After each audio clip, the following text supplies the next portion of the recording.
தாவேகா தலைவர் விஜயோட வேலூர் மக்கள் சந்திப்பு கூட்டத்துக்கு முதல்ல 25,000 பேருக்கு அனுமதி அப்படின்னு சொல்லியிருந்தாங்க. ஆனா இப்போ 4,900 பேருக்கு மட்டும்தான் அனுமதின்னு சொல்லியிருக்காங்க.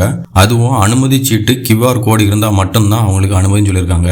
முக்கியமா இதுல குழந்தைகள், வயசானவங்க, கர்ப்பிணி பெண்கள், உடல்நல குறைவு உள்ளவங்க யாரும் வர வேண்டாம்னு சொல்லியிருக்காங்க. மக்கள் எல்லாரும் வீட்டுல இருந்தே பாருங்கன்னு சொல்லியிருக்காங்க. அதனால தலைவர் விஜயோட வேலூர் மக்கள் சந்திப்பு கூட்டத்துக்கு மேக்சிமம் கழக நிர்வாகிகள் தான் பங்கேற்கிற மாதிரி இருக்கு. மக்கள் பெரும்பான்மையா இருக்க மாட்டாங்க. அதே சமயத்துல சீமான் அவருடைய தலைமையில நாம் தமிழர் கட்சியோட மாநாடு ஒன்று நடக்க போகுது. அதுக்கு 2 லட்சம் நாற்காலிகள் ஏற்பாடு செய்ய போறதா அறிவிப்பு வெளியா இருக்கு. இதை பார்த்துட்டு மக்கள் என்ன சொல்றாங்கன்னா, இப்போ ரீசெண்டா சேலத்துல கூட தாவேகா தலைவர் விஜய் பேசியிருப்பாரு.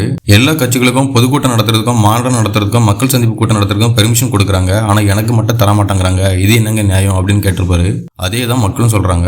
கேப்டன் விஜயகாந்த் அவர்களுக்கும் இதே மாதிரி தான் எல்லா தடைகளையும் பண்ணாங்க. பேசிக்கிட்டு இருக்கும் போதே கரண்டை கட் பண்ணிடுவாங்க. அதே தான் இப்ப தலைவர் விஜய்க்கு நடந்துட்டு இருக்கு. இது நியாயமா இல்லையா அப்படிங்கறத நீங்களே கமெண்ட்ல சொல்லுங்க.